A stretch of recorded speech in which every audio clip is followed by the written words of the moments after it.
Good evening, everyone. Welcome to St. Mary's University, and thank you for joining us for the Lynn Great Speakers Series. My name is Andre Hampton, and I am the Provost and Vice President of Academic Affairs here at St. Mary's. Welcome to all of you who have come to listen to our final Lynn Great Speaker of the 2013-2014 academic year. I'm especially delighted to see so many St. Mary's students, faculty, staff, and alumni in the audience. Welcome to y'all.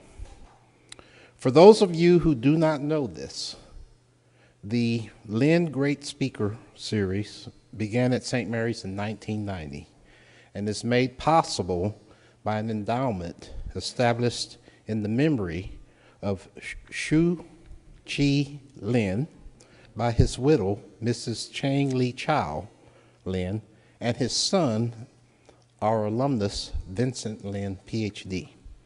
The series is presented to the public as a community service, and for 23 years, St. Mary's has invited visionaries in a number of fields to speak at our university community and to the larger San Antonio community as well. Past speakers have included Nobel laureates, national correspondents and columnists, a string theorist, authors, environmentalists, artists, and more. And it gives me great pleasure to introduce to you tonight's speaker, Dr. Carolyn Wu. Dr. Wu is President and CEO of Catholic Relief Services, the official international humanitarian agency of the Catholic community in the United States. She arrived at Catholic Relief Services in January 2012 after a distinguished academic career. Catholic Relief Services is an organization founded in 1943 by the Catholic bishops of the United States to serve survivors of World War II in Europe. Since then, it has become one of the world's largest and most respected international relief and development agencies, each year reaching more than 130 million people in nearly 100 countries. Dr. Wu, representing CRS, was featured in Foreign Policy magazine in its May-June 2013 edition as one of the 500 most powerful people on the planet and one of only 33 in the category of, quote, a force for good, end quote. Dr. Wu's Catholic News Service monthly column took first place in the 2013 Catholic Press Association Awards in the category of Best Regular Column, Spiritual Life. Before coming to Catholic Relief Services, Dr. Wu served from 1997 to 2011 as the Dean of the University of Notre Dame's Mendoza School of Business. During her tenure there, the Mendoza College of Business was frequently recognized as the nation's leading business school in ethics education and research. And it received top ranking in 2010 and 2011 for its undergraduate business program from Bloomberg Business Week magazine. Prior to the University of Notre Dame, Dr. Wu served as Associate Executive Vice President for the Academic Affairs at Purdue University. Born and raised in Hong Kong, Dr. Wu immigrated to the United States to attend Purdue University, where she received her BS, MSIA, and PhD degrees, and became a member of its faculty. Her teaching, research, and administrative leadership have been frequently recognized in her profession and at her alma mater, where she was selected as a distinguished alumna. She was the first female dean to chair the accreditation body for business schools, the Association to Advance Collegiate Schools of Business, otherwise known as AACSB, and directed its initiative, Peace through commerce. From 2004 to 2010, Dr. Wu served on the board of directors of Catholic Relief Services. She currently serves on numerous boards, including the Aon Corporation, NiSource, Catholic Charities USA, Alaron Foundation, the University of Portland, the University of Notre Dame, Australia, Archdiocese of Baltimore Independent Child Abuse, Strategic and International Studies, and Immigration and Refugee Services, and the International Policy Committee, both for the U.S. Conference of Catholic Bishops, among others. Please join me in giving a warm St. Mary's and San Antonio welcome to Dr. Carolyn Wu.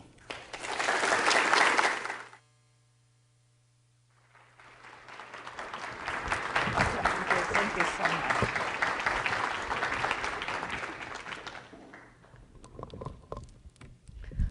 First of all, I just want to say thank you for the warm hospitality that I've received today.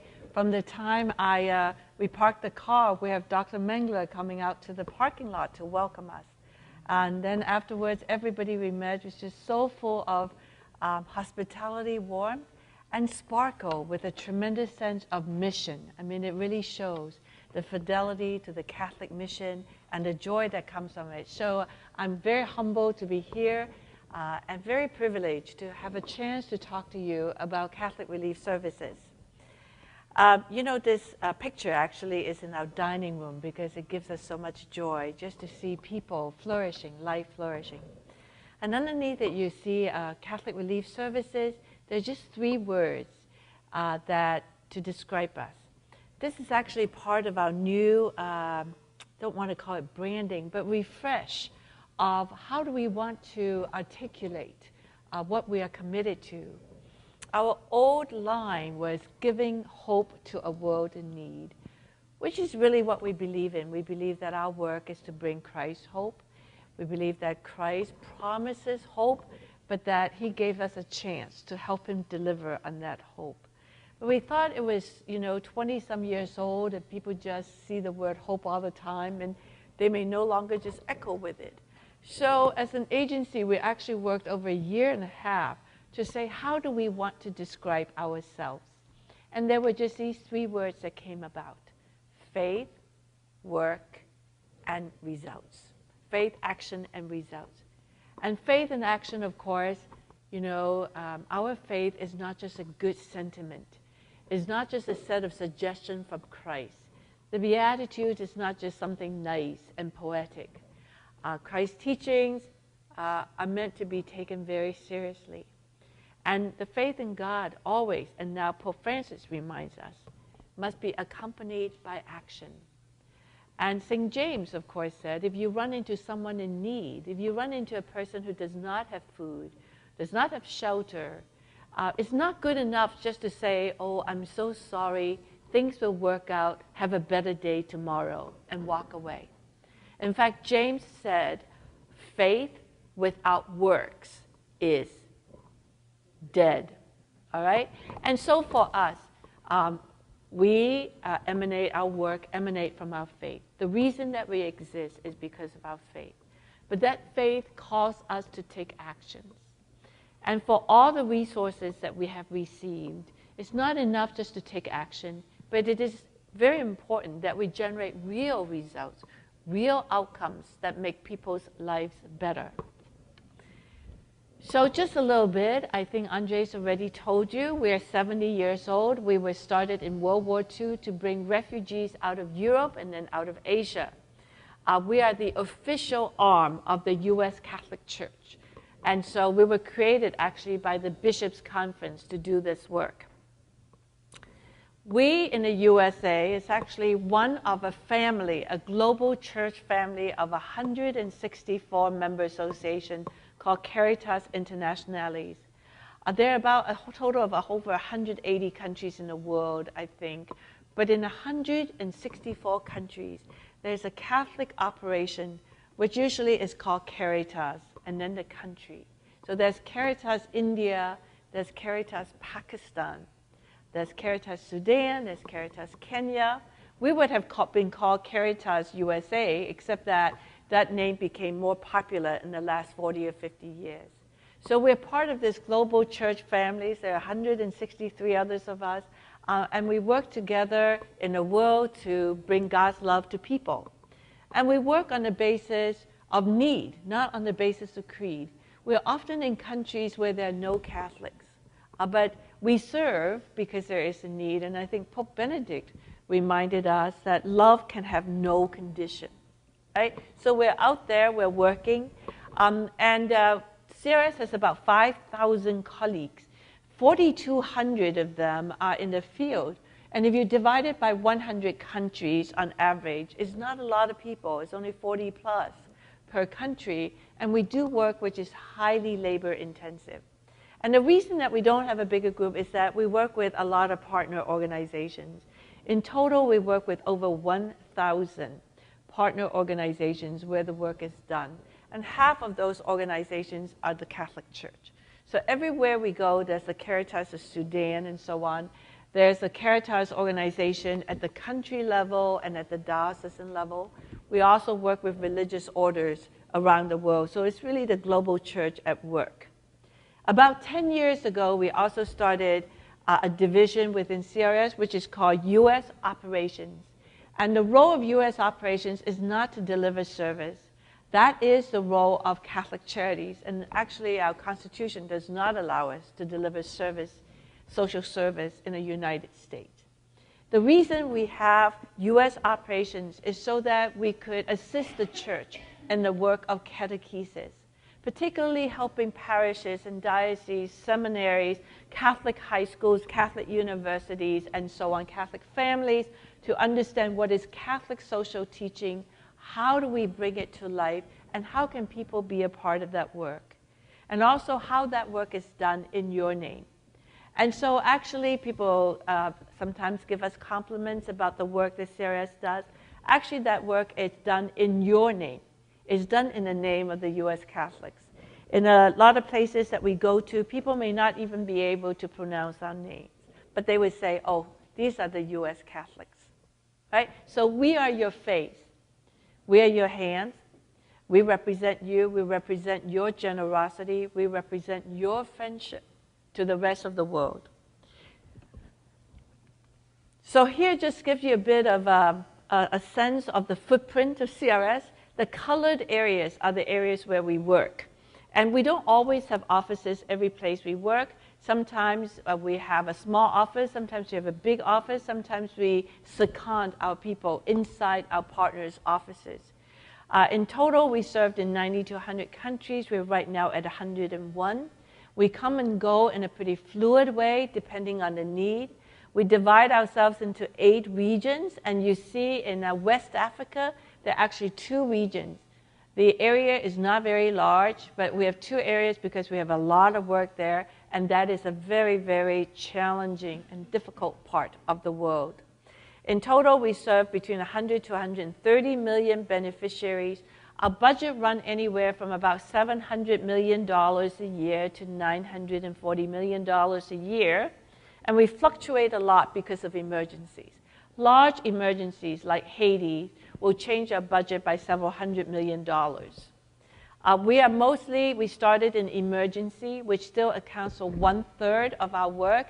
The rest of it is really development, which is the idea of working long-term in a country to bring up the living standards, to enable people to have what they need to flourish, to have human dignity, to have livelihood options, and so on, that allows them to really take good care of their family.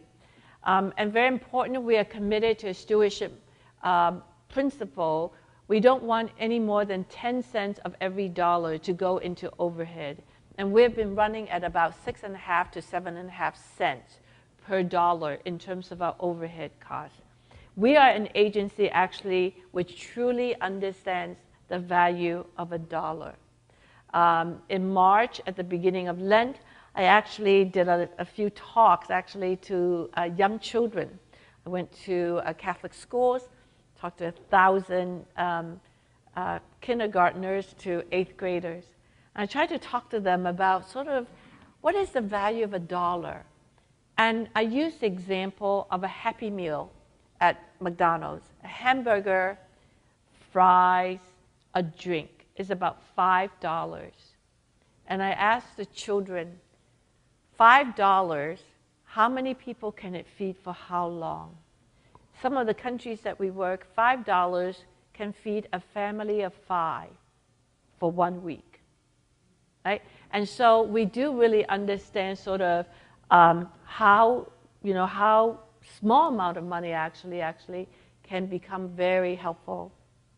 Before I go any further, I just want to show you a video because I could keep talking at you. I'm going to use quite a number of videos. I want to show you our work around the world. And here the work focuses on 3 sectors. One is emergency. The second one is children's education. The third one is agriculture in 3 different countries: Haiti, Burkina Faso, and Madagascar. So I just want to give you a little bit of an overview of your work actually in the world.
So that gives you a sense of the work around the world. And if you look at this video, there's a lot of happy faces. There's a lot of faces with joy. And sometimes when I get down on my work, I play this video, and it's a reminder of what we are working for. And I'm going to skip this. This is about high-end. Generally, when we give a talk like this, people have a sense. They say, you know, we don't seem to achieve anything. You know, it's always the same message. There are people around the world who need help. Do we ever solve any problems? Because getting results are important. We don't want to be helping the same people disaster after disaster. In the end, we want people to be moved away from that most vulnerable subsistence level of living. We want people to be able to build their own capacity. They could become independent in some ways because that's, you know, a driver of dignity. We want people to flourish. We want them to prosper. We don't want to be sort of like people stuck having the same problems. And this particular overhead gives you a sense of the collective progress which has been achieved over the last 30 years or so. This is not just CRS work. This is the work of the humanitarian community across the world, which has worked together on some of these major problems. So if you look at my upper left, in these last 20, 30 years, we've now been able to deliver clean water to 2 billion people who before did not have clean water. And of course, clean water is the source of life. You could die from not having clean water. We still have 1 billion people in the world who do not have clean water, but there are 2 billion people in the world who now do. The graphic underneath that is the eradication of guinea worm. Now, I've never really looked deeply into it, but all the descriptions I've heard is just really terrible. It tears up your intestines, actually. And now that has been eradicated. There's also a lot of work trying to eradicate polio, for example, and some success in some parts of the world. We also, the upper middle one, we now have 5 million children who live per year who would have died. The child mortality rate in the world is now 7 million per year. By the way, that number is astounding, isn't it? That children under 5, that there are 7 million children who die every year from starvation, from diseases, from very poor childbirth practices, and so on. It used to be 12 million. Now it's 7 million. So that 5 million reduction is huge. But again, problem persists, but major accomplishments. The lower middle one shows the children who are now going to school, particularly for girls in Africa. They now have a chance to go to school. It doesn't mean that school is high quality. It doesn't mean that they go until they're 18 years old. It doesn't even mean they go every day. But that there's some degree of literacy that little children now have. And then the other one is really now when mothers who are infected with AIDS, that if they have the proper drugs, they actually do not transmit it to their babies, which is a very important goal. That's a goal called zero generation, and that is so that we don't transmit AIDS to the next generation. So there's been major work done. And also there's some work in the whole area of governance. So it's not just enough to do work to deliver better services, better health, better water, better livelihood options. The environment in which a society exists in is very important. And so democracy, a peaceful transfer of power, transparent distribution of oil revenues, elections which are fair, economic growth that also include the bottom of the society is very important. So there are some of these gains happening across the world. Ghana, for example, is an example. Malawi was an example at a certain point. The problem, too, is that a lot of these gains, they are not linear. It's not like once you achieve it, you will hold it, and then you move on to the next step. South Sudan is an example. We worked very hard. The Catholic Church played a very important role in terms of peaceful transfer of power, to save the peaceful creation of South Sudan. South Sudan is breaking apart right now. And so peace is very fragile, and dictators who used to be very enlightened in their first 20 years of their rule, then they stay on for another 20 years of their rule, and then they're no longer enlightened. So, but there are gains, and these gains are not only in just social services, but there are some gains in the whole area of a more peaceful, a more just society, a society where more people can have a place at the table. Bearing in mind that these things are hard to achieve and even harder to retain. These are things that need 30, 40, 50 years, actually, sometimes, to sustain. Our issue is that we have made a lot of progress, but there's still major problems. Poverty still affects about 21% of the world's population. Poverty is defined as people living at $1.25 a day. Sometimes I'm really humbled. I've been in villages where we did work, and people would present me with a live chicken. And that live chicken is 3 or 4 days' wages, right? And so we always feel bad, but we have to receive the gift. But just to think that a chicken is about 3 to 4 days of wages. There's still a lot of children, there are about 800 million people who go to bed hungry. A lot of those people are actually farmers, and they're very, very small farmers. We also know that poverty goes together with violence. And so it's hard to achieve peace if there's a high degree of violence and poverty. 50% of women in Africa still don't have proper access to safe birthing facilities. So these are some of the things that give you a sense of the world's problems. There's a lot of human trafficking, for example. There's a trafficking issue. There's actually slavery. There's a lot of forced labor. In the fishing industry, for example, there are a lot of people who are forced into boats, and they're kind of lost in there working on the fishing industry. And sometimes these fishing boats, they don't even come to dock on land. They just sell their produce to another boat. So you could actually trap some of these laborers in these conditions for a long time. I want to give you a sense of our approach to our work. This is Haiti, and you see Haiti with the cathedral completely destroyed by the earthquake. Beneath it, you see the rebuilding of homes.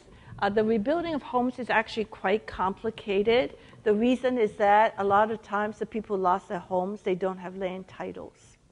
So how do you rebuild? Because you cannot claim the land beneath it. There's very real logistical problem because after an earthquake, there's nothing but rubble. There are no roads, there are no heavy equipment, and there's no place to put the rubble. So you have to solve that problem. And by the way that CRS solved that problem was that we imported these things which are called rubble crushers. You can imagine kind of like a big drum. And the drum, inside the drum is a set of blades. And the blades operate by a crank, which is outside the drum. And you just put these big pieces of boulders in there, and you crank it, and then you grind it up into what you can make into concrete. All right? And that's actually clever. By the way, one of these drums costs close to $10,000 US. They have to be imported in. But we train entrepreneurs. Each group, each shift of people is 7 people to a team. We train the team, we train the entrepreneur, we provide the capital so that they could have this rubble crusher. They crush it up, and basically they sell this concrete as the basis of those houses. Right? And so it's very clever. It's win, win, win, win, win. And that is, we solve the problems of what do we do with rubble, the fact that we don't have any place or any equipment to haul it. Now we created work and a business for these individuals. By the way, 3 shifts run these rubble crushers. And so we created work, we created businesses. We don't have to buy the concrete from outside Haiti, and they sell this back to us to build these shelters. We built 11,000 of these shelters. These shelters, as you see there, is made of plywood wall. It has a metal roof, it has a concrete base, and it could withstand wind force of up to 40 miles per hour.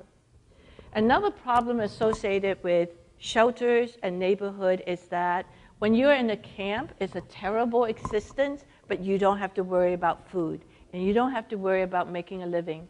And UN comes and educate your children. So in some ways, the camps are awful, but there is a rhythm to life. There's a certain degree of reliability. When you choose to move back, you have to find a job. So livelihood options become very important. Your children have to be able to go to school, so having schools, and we actually provide vouchers. How do you deal with things such as what we call WASH, water and sanitation issues, because there's no toilets and there's no water delivery. So you also have to solve the problems of how do you handle that piece of a neighborhood and also the whole area of garbage disposal. So those just give you some sense. Just the fact that you see a little house there is actually a very complicated problem to solve. Next to it, you see the Catholic school children. And actually, our role in this case was that we gave a grant to the University of Notre Dame, the ACE program, where they send in armies of their students and researchers. And we gave them mobile devices and a standard query form, 75 variables. So they went to every one of the Catholic schools. There are over 2,000 Catholic schools. And they took pictures and they entered data for each of the Catholic schools. So that at the end, we have a whole interactive map and a very analyzable database of how many schools are really operating, how many grades are really operating, are there teachers, are there books, how many children go to this particular school. So instead of working one school at a time, we actually map out the Catholic school system of Haiti. And using that data then, working with actually the Episcopal Conference on their strategic plan for Catholic education. We're now doing teachers training and parents training and so on. So that gives you some sense. And it's also the direction we're moving in, and that is how do you have impact? How do you really move a system into sort of greater capabilities? How do we handle that? And it's under the whole rubric of building back better, right? So not just building back to what we had, but building back better and try to have impact through these type of system intervention. Next to it is actually the very new hospital. St. Francois de Sales used to be a very, very, very poor hospital. It lost everything to the earthquake, just except for the morgue and an outpatient clinic. So this is just a concept drawing, but it will be ready. It actually is considered a very successful project. And to build back better is not just a hospital, but it will become a teaching hospital. It will have a relationship with Notre Dame of Haiti, which will do training of doctors, nurses, technicians, and so on. The partner from the US is Catholic Health Association, which is a huge system. They will be transferring capability to this particular hospital. Because it's a teaching hospital, it will also have a wing for rich people, and they will generate revenues to sustain the part which is to serve people who could not pay. And then up right there is really our project called From Mountain to Market, and that is how can we change agricultural practices so that farmers can really be prosperous, growing the right crop at the right quality, right quantity, right consistency, and a way to get to market. In fact, Dr. Menglers was there and with us in Haiti and looked at a mango operation. So those are the things we do when we say we're rebuilding, in some ways, Haiti. We received several $100 million of donations. And so the whole idea is not just to spend all of that money. There's still a lot of people in the camps. But how can we actually just change lives in the work that we do? A lot of people think about development work and relief work like we're passing out grains at the back of a truck. I think every time you see development and relief work, it's like people passing out bags of things, or you know, a line, an assembly line of people passing out very heavy things. Well, that does happen. But our work is so much more sophisticated than that. We now operate in the world, we receive $700 to $950 million of resources. And actually, in a non-big emergency years, about 85% of our funding comes from grants, which means that 85% of our funding we have to compete for. So we appreciate the donations from the U.S. Church. If it's a year which is $800 million, $120 million will come from donors. That's a lot of money. But the rest of it, we have to compete for it. Whether it comes from the U.S. government, the Gates Foundation, the UN, the Ford Foundation, the Catholic foundations. There are some very sophisticated Catholic foundations. They actually have PhDs on the other side of the table evaluating our proposals. Whether we have delivered our results in the past, whether this particular new proposal has stretched, whether it really incorporates the best practices and best of technology, whether we are accountable in our outcomes and our results. So our work actually calls us to be very, very, very innovative. And so we have innovation in 4 areas. One is in health systems. Another one is disaster risk reduction, which is in emergency work. We also have what we call ICT 4D, which is the use of mobile devices.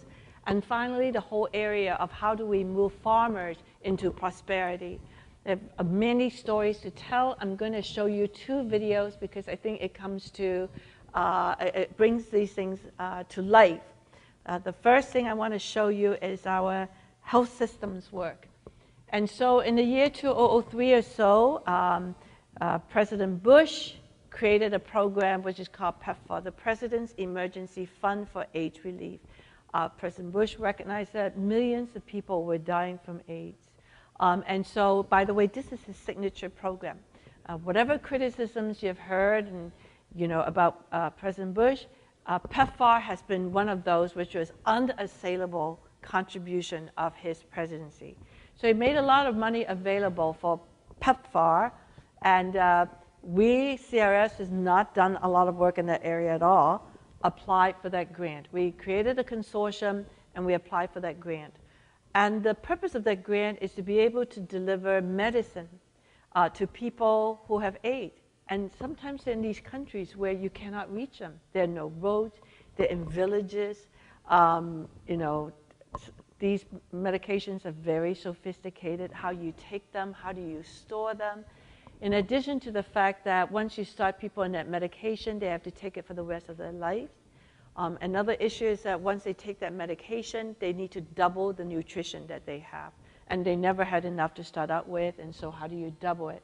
But anyway, so here is just a little video, the first one, to show you the type of problems we had to solve in order to execute on this grant.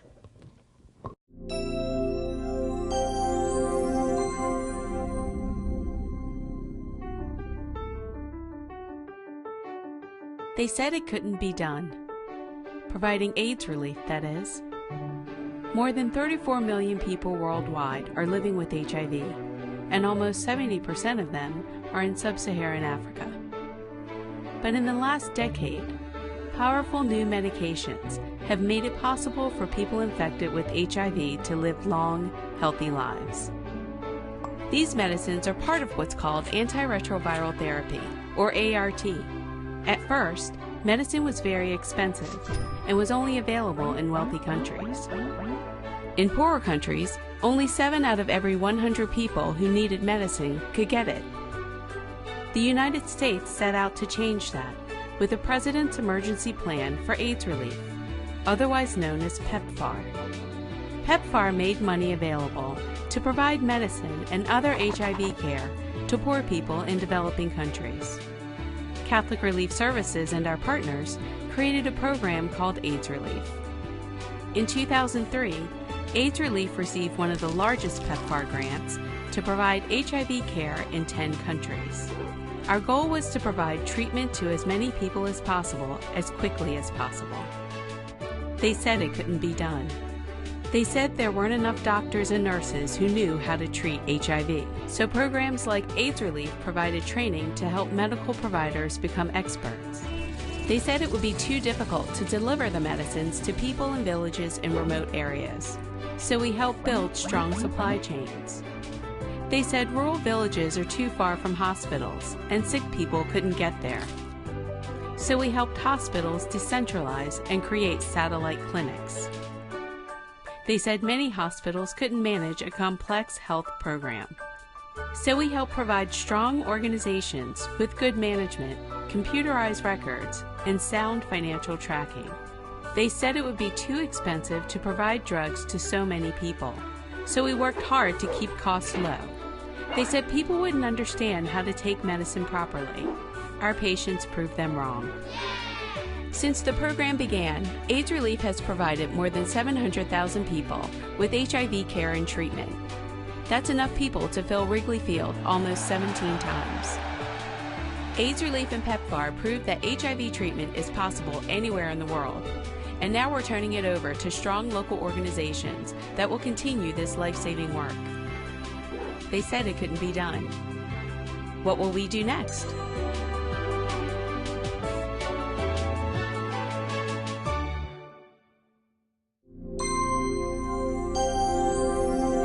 For more information about this program and others, visit crs.org. So there was a question in terms of what will we do next, and that is we learned so much from the last 10 years of working with PEPFAR and build up local organizations, because part of the deliverable of this grant was that we train up local organizations to be able to continue this work, which is a very legitimate request of the donors, because they don't want us always there. They want local organizations to be operating. So we did that, but what we learned coming out of it is that we should work at how we could strengthen the whole health system. You just saw the whole health system from sort of like out there, there's a Ministry of Health, and there's a few urban hospitals. And how do you take it from there to sort of like health and medication, supplies and knowledge, community health workers, and so on and so forth, into the whole system? Because we spent 10 years working on that, one of our strategic pillars going forward is health system strengthening. And that is to identify 10 countries where our goal is to strengthen like a whole health system, like a Catholic health system, a Christian health system. And we're going to draw on the expertise of the Catholic Health Association in the United States, and maybe later on from Germany, because there are these very sophisticated, very large health systems in rich countries, and there are these sort of like struggling, you know, not totally coherent, not well developed health sort of providers and disconnected players and suppliers in the system, and how do you work on a whole system. So that gives you some sense of sort of, as we move forward, asking ourselves, how can we add value? Because a lot of the countries we're working in, like Kenya and Uganda, people are getting very well educated. They don't want to just follow us around and just help us. They could run clinics, all right? So, and once they're ready to run clinics, we turn it over to them. There's one theme of our work is how do we hand over our work to our local partners? So we always also have to reinvent ourselves. And the next video you will see is how do we use mobile technology, the mobile phone actually, and now of course iPads and mini iPads and so on and so forth. We now use mobile technology in every sector of our work. You know, so I don't want you to read this chart. It's not really readable, but if you look across the different columns, it just shows the different type of work we do, from agriculture to food security, health, emergency, and so on, all the way to peace building. Every sector of this work, we're now deploying mobile devices. And every step of the work, from the very beginning in data collection, in assessment of needs of that particular community, and then in the type of, if we're delivering services, we actually can deliver literacy, for example, on a cell phone. We could actually deliver health consultation on the cell phone. We could deliver agricultural consultation on the cell phone. We could advise people where they could sell their crops on the cell phone. We're educating farmers on the cell phone. And so in the high end, for example, we use the iPad extensively to register people. And by the way, once we do that, there is a very high degree of accountability, right? Everybody's records and so on and so forth is logged in. Every interaction is recorded. We either did something or didn't do something. And because we created this, this also allowed beneficiaries to also tell us and give us feedback. They like what we're doing. They don't like what we're doing. And of course, allows us to used to take 3 weeks after we do a major distribution to do the paperwork. Now it's at the end of the day we have our paperwork done. And another feature which is very important is while we are doing, say for distribution, we just had a major emergency. And we have these, we're in Central Africa, we're in Sudan right now, and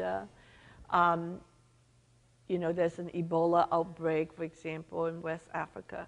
And so while we're distributing medicine and so on and collecting this data, we could actually have somebody in another room or actually in another country monitoring, and they would say, nobody is showing up from this particular village. Or they would say, we're about to run out of supplies at this particular rate.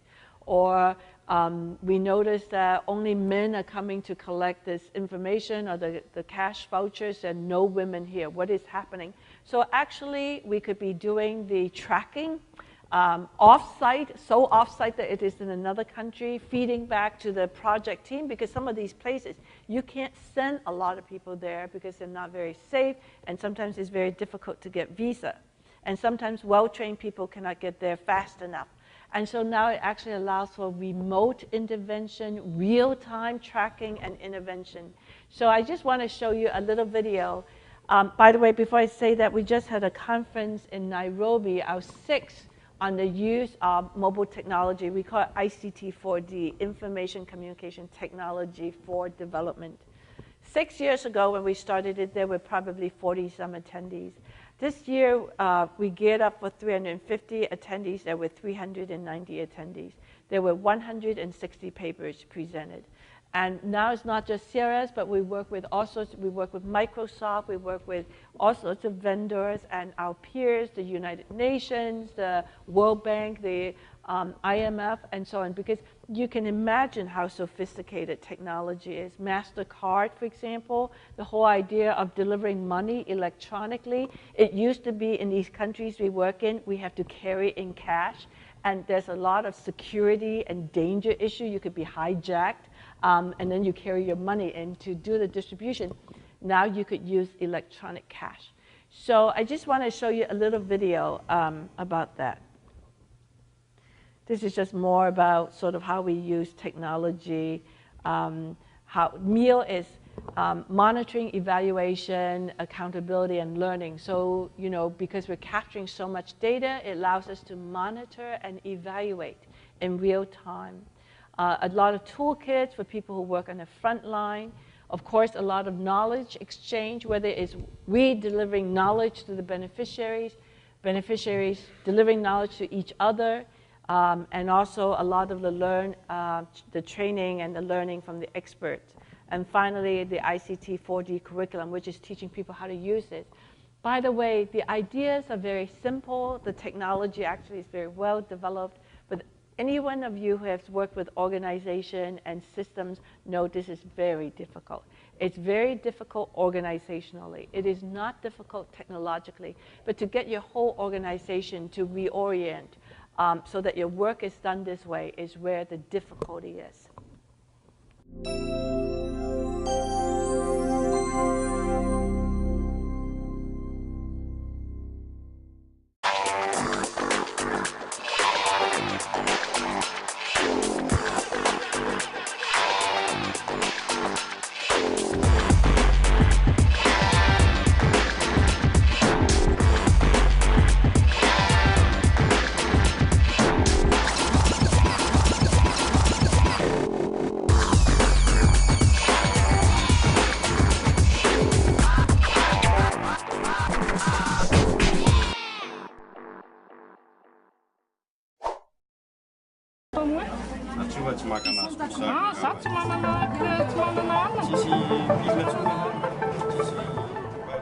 Catholic Relief Services first turned to advanced technologies to improve our work because we wanted to be more accountable and transparent to our donors and to those we helped.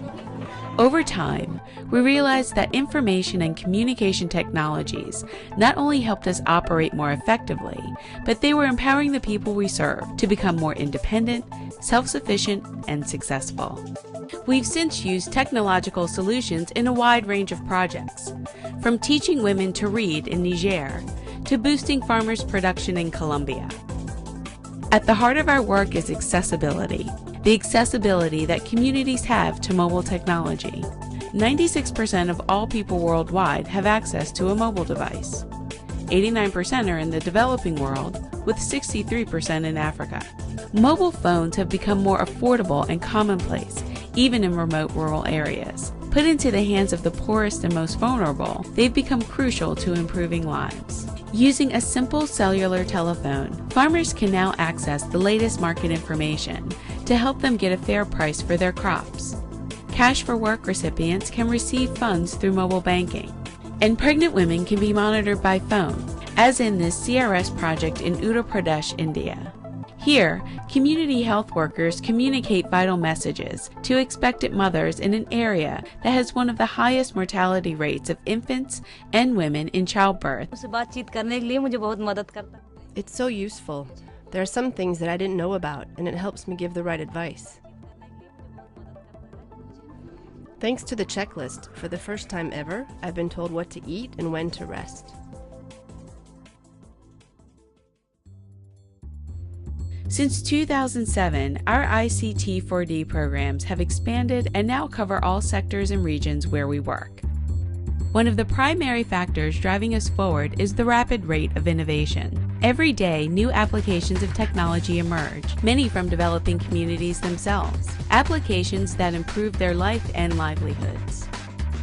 While information and communications technologies are revolutionizing the way people live, there is still much more to learn and share on how to use the technology in development work.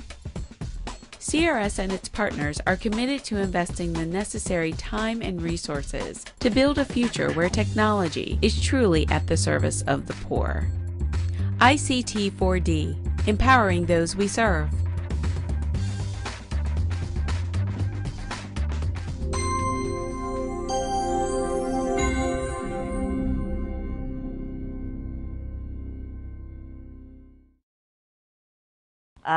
It's very simple technologically, but you have to think about it. It doesn't help if just a few people use it within an organization or use it for a few of their pet projects. For it to have effect, we need to have it widespread over the whole organization.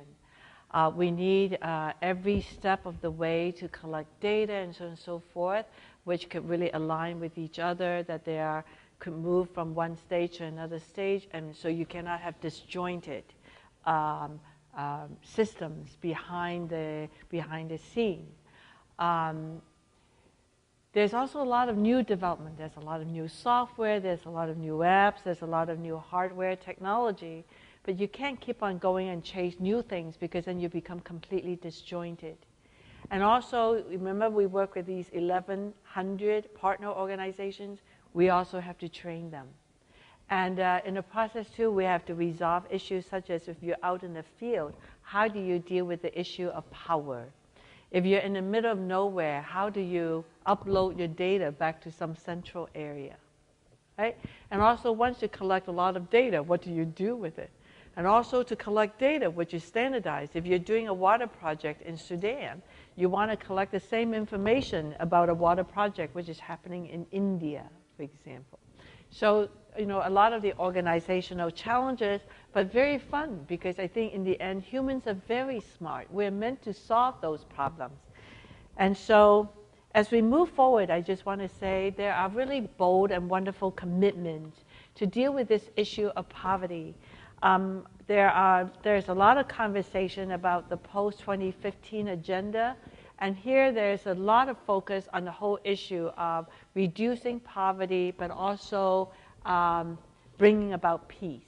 The last 10 years, a lot more focus on poverty reduction, which was dramatic. There was major poverty reduction, but the whole issue of peace and justice also need to get on the table. The new president of World Bank, who's not so new, he's been there about 2 years now. He's never been a banker. He was a medical doctor by training and anthropologist PhD. He spent his life with the UN running the HIV/AIDS program, then became the president of Dartmouth University. And now he's the head of a World Bank, and he has two goals. And that is by 2030, which is 15 years from 2015, to bring the number of people living below $1.25 from 20% of the population to 3% of the population. Now that's a very bold, very dramatic goal. And his second of two goals is to raise the income of the bottom 40% of a country, right? And so there's that type of focus. And of course, you know, bringing back to our faith, the call of the church, Pope Francis, Pope Benedict, everyone before then too, is the whole idea that we are meant to serve the world, that we can't just sit by and, you know, whether there's been genocide, where there's been mass starvation, where there are children who die by the millions every year, where there are people who, 800 million, who still don't have enough to eat. Those are major issues which are ours. It's a privilege. It's our privilege to be part of God's work and bring about these solutions. And I'm going to end this by another video. I have lots of videos. I love them. And this video is done for our 70th anniversary last year. And it's the whole idea that when we go into this world, there's a lot of uncertainty. Since 2004, we have had 6 of these earthquakes. Remember the tsunami? Remember Japan? I mean, these are the type of earthquakes that we're talking about, Haiti. So since 2004, we've had 6 major earthquakes. The 40 years prior to 2004, there has not been one earthquake of that magnitude. And in fact, the former defense, Secretary of Defense, Bob Gates, told the Asian ministers that your enemies are not people. Your enemies are natural disasters. So it was a convening of the meeting of these defense ministers to say, you know, you have to be ready in your country for humanitarian assistance, disaster reduction, risk reduction. And so we were there. But the bottom line is that there are a lot of these uncertainties. We don't solve all of the problems. I think Mother Teresa said, they're not ours to solve. We just have to do our best. And this video is called Lead Kindly Light, and it's a reflection of the last 70 years of our work. And before I start that, I also want to go back to this kind of embarrassing part of my introduction, and that is that I was selected as one of 500 most powerful people on the planet by Foreign Policy. And honestly, when that was announced, I was only in my job for a year and a half, so clearly it wasn't what I did. But it reflects 70 years of Catholic Relief Services work in the world. For a magazine like Foreign Policy, which generally selects, you know, very powerful, good and bad people in the world, presidents and tyrants and so on and so forth, business and so on, that there were indeed 33 organizations which were cited for good. CRS was one of that. But it reflects really the work of the U.S. Catholic Church, through all of your support and the staff over these 70 years, moving forward into the world wherever there's need. I mean, there are all these legends within CRS, and I hardly know enough of them. People tell me stories about how we were in Vietnam and part of the last convoy to leave, and that there were cables flying to the State Department and say, get CRS out. Some of you know Father Larry Jenko, who was kidnapped, right, and kept under captivity. He was a country rep of Lebanon of CRS when he was kidnapped. Very early on, Mother Teresa was a very important partner of ours. And our people really took care of the sisters in some ways, because the missionaries of charity, they don't have vans, they don't have technology. And so our people are like the young sort of handy men and women who show up and help the sisters. She's very special to them. And in fact, one of my colleagues actually had a vial of her blood. So these are the history of the U.S. Catholic Church in the world. And I just want to end with this particular video. Again, it's only for 5 minutes. By the way, all of the videos, the first one, Higher Gifts, is on our website. It's on YouTube. The lyricist, of course, is St. Paul. The music is performed by the Notre Dame Folk Choir. This one is called Lead Kindly Light. Lyricist is John Cardinal Newman. He wrote these lyrics when he was lost in a storm. He was very frustrated. Basically said, lead kindly light, and asked God to help him find his way, that he didn't need to know the destiny. He just needed to know one step at a time.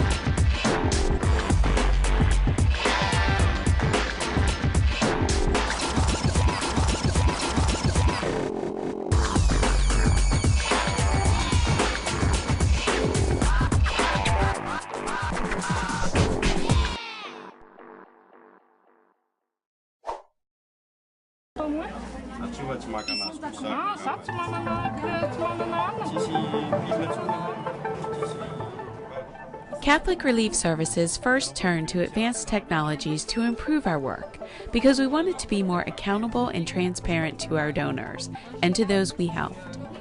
Over time, we realized that information and communication technologies not only helped us operate more effectively, but they were empowering the people we serve to become more independent, self-sufficient, and successful. We've since used technological solutions in a wide range of projects, from teaching women to read in Niger to boosting farmers' production in Colombia. At the heart of our work is accessibility, the accessibility that communities have to mobile technology. 96% of all people worldwide have access to a mobile device. 89% are in the developing world, with 63% in Africa. Mobile phones have become more affordable and commonplace, even in remote rural areas. Put into the hands of the poorest and most vulnerable, they've become crucial to improving lives. Using a simple cellular telephone, farmers can now access the latest market information to help them get a fair price for their crops. Cash for Work recipients can receive funds through mobile banking, and pregnant women can be monitored by phone, as in this CRS project in Uttar Pradesh, India. Here, community health workers communicate vital messages to expectant mothers in an area that has one of the highest mortality rates of infants and women in childbirth. It's so useful. There are some things that I didn't know about, and it helps me give the right advice. Thanks to the checklist, for the first time ever, I've been told what to eat and when to rest. Since 2007, our ICT 4D programs have expanded and now cover all sectors and regions where we work. One of the primary factors driving us forward is the rapid rate of innovation. Every day, new applications of technology emerge, many from developing communities themselves, applications that improve their life and livelihoods. While information and communications technologies are revolutionizing the way people live, there is still much more to learn and share on how to use the technology in development work. CRS and its partners are committed to investing the necessary time and resources to build a future where technology is truly at the service of the poor. ICT 4D, empowering those we serve.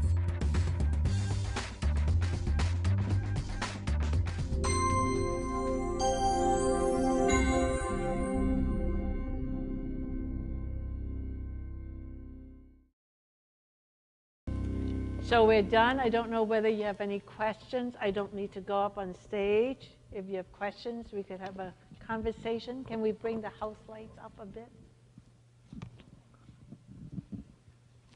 Do you still have your office in San Antonio? We have a U.S. office in San Antonio, yes. I want to say our headquarters is in Baltimore, but I was told that we should say that we have our Baltimore office, just so that people in the field don't feel like there's this headmaster or something like this in Baltimore. But you know, our U.S. administrative office is in Baltimore. We have a U.S. operation office out here in San Antonio. That's right. Okay. Was there a hand? Oh, yeah. I had a comment. Jim. Comment and question. Oh, here we are. Just a comment about the action, the reliability, the accountability of Catholic Relief Services going way back. I was a U.S. ambassador in Honduras when that country was hit by this massive Hurricane Mitch, much destruction, thousands killed. When we looked at what do we do in terms of aid, United States, your aid, United States government aid to Honduras, we thought, in consultation with the president of that country and with others like Archbishop Rodriguez, who's now in the Vatican, a way to channel the money so that it will be handled well, so there will be results, so that there will be accountability, a great fear. Let's funnel it through Catholic Relief Services and a couple of other organizations, but primarily Catholic Relief Services. Fantastic. Good work done. By the way, one of my sons was working after I left for Catholic Relief Services in Honduras and was shot and recovered in San Antonio. Did two good things: worked for Catholic Relief Services in Honduras, and two, had the wisdom to go to St. Mary's and get his master's degree while he was recovering here. The question is, so he's good. The question is, and both of them, by the way, imbued him with this conscience, this striving for social justice, which is the kind of thing he works on now. Question: when you're staffing around the world, and the directors, are they now, some organizations will have all in-country people. Does Catholic Relief Service have directors from Baltimore office and from elsewhere? How do you do that now? How do you see that? A very interesting question, and that is, how do we staff particularly the leadership of our country offices? Because a lot of the other work, you know what, we should have it up just so that I could see the audience, if that's okay. Oh, thank you. I think it's in there. Clearly, we have 5,000 colleagues. 400 are in the U.S. 400 is what we call the International Development, the leadership team. And then 4,200 are hired locally, because we want to hire local people. That's the whole point. And so the International Leadership Team, we still work on a model that we should not put Indians in charge of the India operation. We should not put Sudanese in charge of the Sudan operation. It comes from a wisdom that in a lot of these countries, doing favors for your community is expected, right? I mean, and you don't want to put a person in an awkward position with power and resources and not being able to do favors, because that's a form, you can ostracize people from that. That's very anti-cultural. So understand that cultural practice, our Indians go to Ethiopia, you know, our Ethiopian goes to Malaysia, the Filipino goes to India, and so on and so forth. And we're just beginning to experiment because, you know, after 30 years, we have an Indian who is operating in Kenya who wanted to go back to India. And we said, you know, perhaps we should evaluate this, because this person now has been with us 30 years and has been away from home for a long time. And so, and understand sort of how to manage this type of dynamics. But overall, I would say our primary principle is to not put people in that type of a situation. And so, by the way, one of the, if you ask our partners, would they complain most about CRS, and they would say lots of paperwork. And sometimes they say they don't trust us, and it's nothing to do with trust. And so maintaining strong financial accounting system is one of our hallmark. For all of these years, we are audited by the Inspector General of the US government. They give you 2 weeks of notice and they come in and do your books. After all of these years, we are still considered as a low-risk auditee. And so there are mistakes and so on and so forth, but nothing that amounts to sort of major issues where we would lose our low-risk auditee designation. And you have to remember, we work in a lot of countries where sometimes they don't even have electricity. And, you know, computer records and so on and so forth, those things are not easy. A very different level of capacity of our partners. We're not responsible only for our own disbursements, but our partners' disbursements, right? And so we are a bit of, you know, we're very rigorous in those controls. But we also do believe that that is what will allow our partners to come into their own as agencies that could win funding down the road. Okay. Thank you, Jim, for that question. Thank you.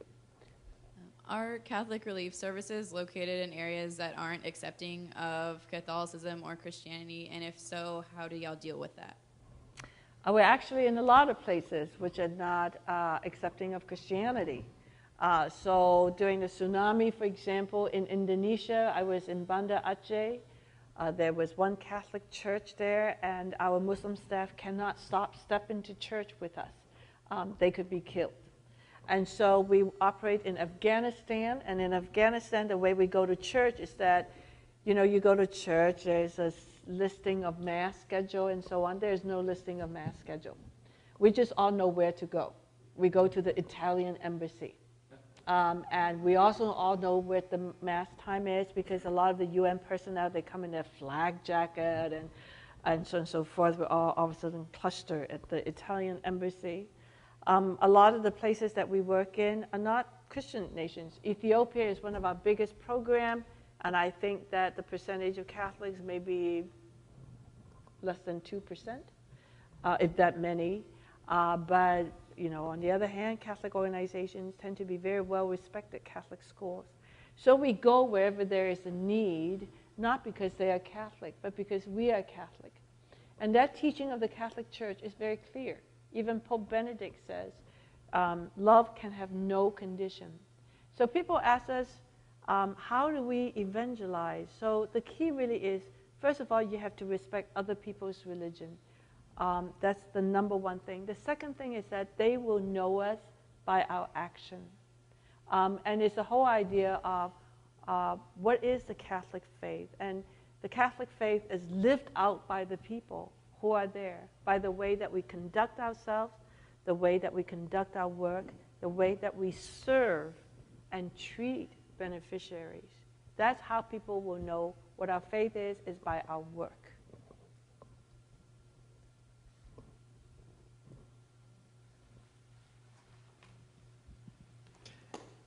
Oh, thank you.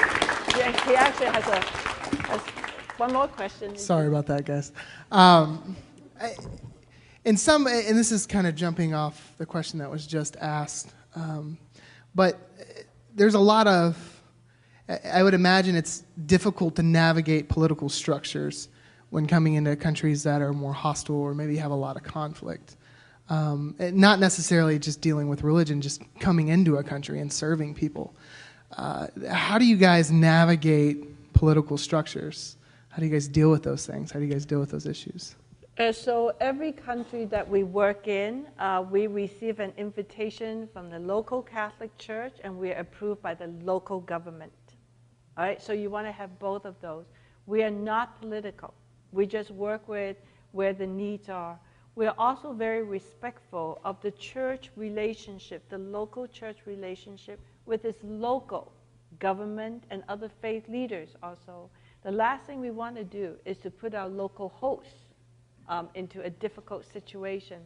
So I think it's out of deep respect. It's just that deep respect, a sense of understanding that we are guests in somebody's home, and we're there to serve, which have allowed us to operate for 70 years. Right? So when South Sudan was established, we have been working in Sudan for decades towards a peaceful sort of resolution.